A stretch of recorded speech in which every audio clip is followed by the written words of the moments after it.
The People Committee of Northern Cao Bang Province on September 30 held a ceremony to launch a cultural, sport and tourism week and receive a certificate verifying Non nước Cao Bang as a UNESCO-recognized global geopark. In 2018, the Non nước Cao Bang Geopark was recognized as a global geopark. Since then, the Northern Autonomous Province has actively participated in activities of the World's Geopark Network and international cooperation.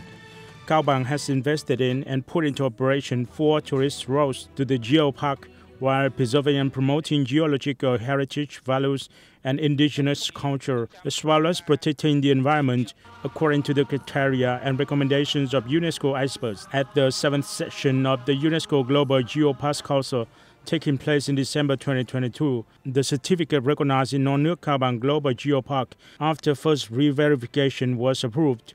Meanwhile, the Cao Bang Culture, Sports and Tourism Week, which lasts until October the 3rd, includes a fine art exhibition, performances of intangible cultural heritage, a paragliding performance, a display of typical local agricultural products, local specialties, and demonstration of how to prepare local dishes. According to the Tourism Authority of Tuyên Quang Province, the province signature Twin Citadels Festival attracted more than 200,000 visitors, bringing the revenue of roughly $11.5 million. Twin Citadel Festival 2023 was organized by Tuyên Quang Province in coordination with the Ministry of Culture, Sports and Tourism and many localities at home and abroad. The program attracts the attention and participation of tens of thousands of people in Tuyên Quang Province and tourists nationwide to Tuyên Quang City. This is the first year that Tuyên Quang Province has implemented the innovation project aiming to build and develop the festival into an international branded tourism product. On September 30, in Vũng Tàu City, officials from the Ministry of Culture, Sports and Tourism awarded the decision to register Nghinh Ông Tháng 8 Traditional Festival in the list of National Intangible Cultural Heritage. Nghinh Ông Tháng 8 is a traditional festival containing many historical and cultural values of Bà Rịa Vũng Tàu. Today, this festival has become a typical tourist product, giving visitors surprise and excitement.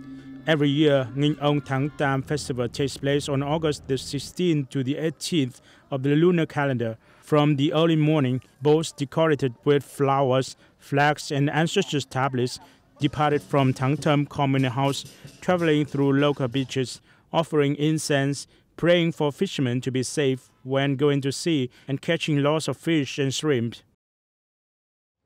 A dossier of Vietnamese fish sauce will be built to submit to the government for recognition as a national intangible cultural heritage. The statement was made by chairman of the Vietnam Traditional Fish Sauce Association, Đang, at a conference on Vietnamese fish sauce held in Hanoi by the association and the Vietnam Cuisine Cultural Association.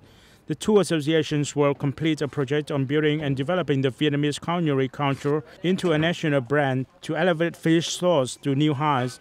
Fish sauce has long been an indispensable spice in every Vietnamese meal.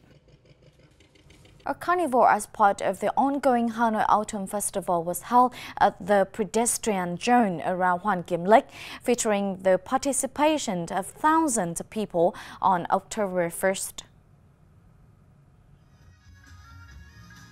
Opening the Autumn Festival was a lion dragon dance performed by 600 people along with 30 drummers representing all 30 districts and towns in the capital city. Following opening performance, more than 1,500 people from the city's agencies, schools, clubs, art troupes and artisans from craft villages joined a colorful carnival parade.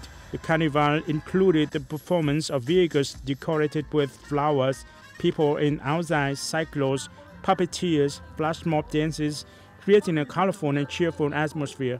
The highlight of the parade was a gong performing team with more than 100 Mueang people. For Vietnamese people overseas, helping their descendants be fluent in Vietnamese language has long been an important wish, and the 100,000 Vietnamese people living and working in Laos are no exception. Born and raised in Laos, though able to communicate relatively well in Vietnamese, 11-year-olds Mai Linh and Ngọc Vân can neither read nor write their mother tongue. Since free Vietnamese classes reopened after being suspended because of COVID-19, Linh and Vân have been learning the language 3 times a week for nearly 2 months. I'm Vietnamese, so I want to learn the language. After joining the class, I can read and write a little better.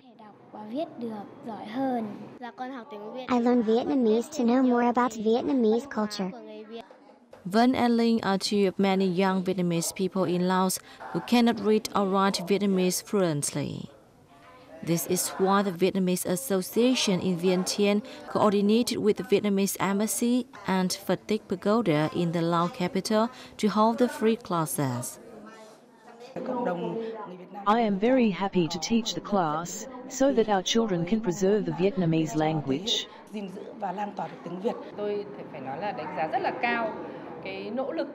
I appreciate the efforts of the Vietnamese community in Laos, especially teachers who volunteer their time, and the valuable support from monks and nuns at Phật Tích Pagoda. A desire to learn Vietnamese is spreading not only among the Vietnamese community, but also among Lao people.